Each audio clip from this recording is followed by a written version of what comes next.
ఈ యొక్క సత్యనారాయణ వ్రతం చక్కగా చేయలేకపోయారట. సరే అని చెప్పి కూడా కార్తీక పౌర్ణమి ప్రాతకాల సత్యనారాయణ స్వామి వ్రతం ఆదరిష్యే, కార్తీక మాసం వచ్చే పౌర్ణమి రోజున చక్కగా స్వామివారి వ్రతం చేద్దామని చెప్పి అనుకున్నారట. అనుకున్న ప్రకారంగా తన భార్య ఇద్దరు కూడా చక్కగా నిద్ర లేచారు, స్నానం ఆచరించారు, నూతన వస్త్రాలు ధరించి భద్రశీలా నది తీరానికి వెళ్ళారు. ఈ యొక్క భద్రశీలా తీరంలో అంటే నది కాడికి వెళ్ళి నది స్నానం ఆచరించారన్న. చక్కగా అంటే కార్తీక మాసంలో ఒక నది స్నానం కానీ కనీసం ఒక సముద్ర స్నానం కానీ మనం చేస్తే ఇంకా మంచి ఫలితం కలుగుతుందని చెప్పబడింది అనమాట.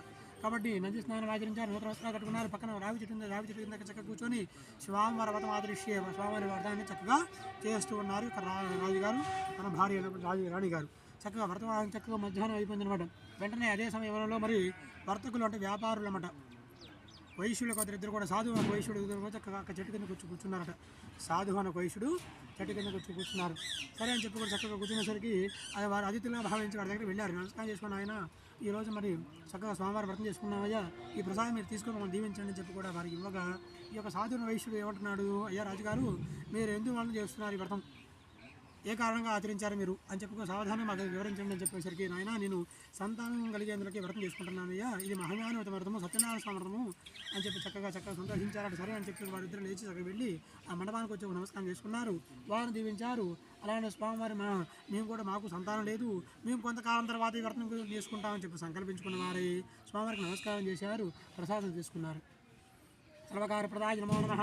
ఆ విధంగా రాజుగారు చక్కగా వ్రతం అంతగా సంపూర్ణ అయిపోయినప్పుడు వ్రతం అంతా అయిపోయిన తర్వాత ఎవరైతే ప్రసాదం ఉన్నారో వారందరూ కూడా చక్కగా ప్రసాదాన్ని చక్కగా పంచిపెట్టారు, తాను స్వీకరించారు. పెద్దవారి యొక్క ఆశీర్వచనం వారు రాజుగారు రాణిగారు తీసుకున్నారు.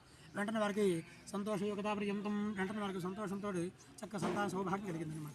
మరి ఇక్కడ ఎవరు ఉన్నారయ్యా, మరి వైశ్యుడు కూడా కథ చక్కగా విని ఆ ఒక్క సాధువున వైశ్యుడు కూడా విన్నాడు. విన్న తర్వాత ఆయన గృహానికి వెళ్ళాడు. గృహానికి వెళ్ళిన తర్వాత తన భార్య లీలావతి అడిగింది, ఏమండి మీరు తీసుకొచ్చి ప్రసాదం ఏమంటాయని చెప్పి కూడా అనగా అప్పుడు అంటున్నారు, అయ్యా ఇది సత్యనారాయణ స్వామి వ్రతం అని చెప్పి కూడా తన భార్యకి చెప్తున్నాడు. ఆయన చెప్పేసరికి ఇద్దరు కూడా చక్కగా నమస్కారం చేసుకొని మాకు సంతానం కలిగినట్టయితే స్వామివారి సత్యనారాయణ స్వామివారి వ్రతం చక్కగా మేము ఆచరించుకుంటాం అని భార్య భర్త ఇద్దరు చక్కగా అనుకొని ప్రసాదాన్ని స్వీకరించారు.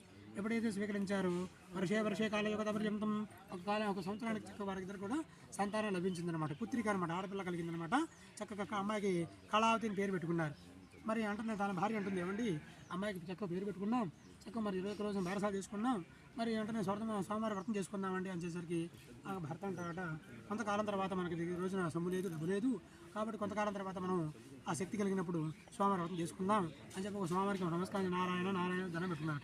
వెంటనే అమ్మాయికి చక్కగా అల్లారమతిగా పెంచుకుంటున్నారు. కళావతిని పేరు పెట్టుకున్నారు. తల్లిగారి పేరు లీలావతి, అమ్మాయి పేరు కళావతి అని పేరు పెట్టుకుని అల్లారమతిగా ఉంచుకుంటున్నారు.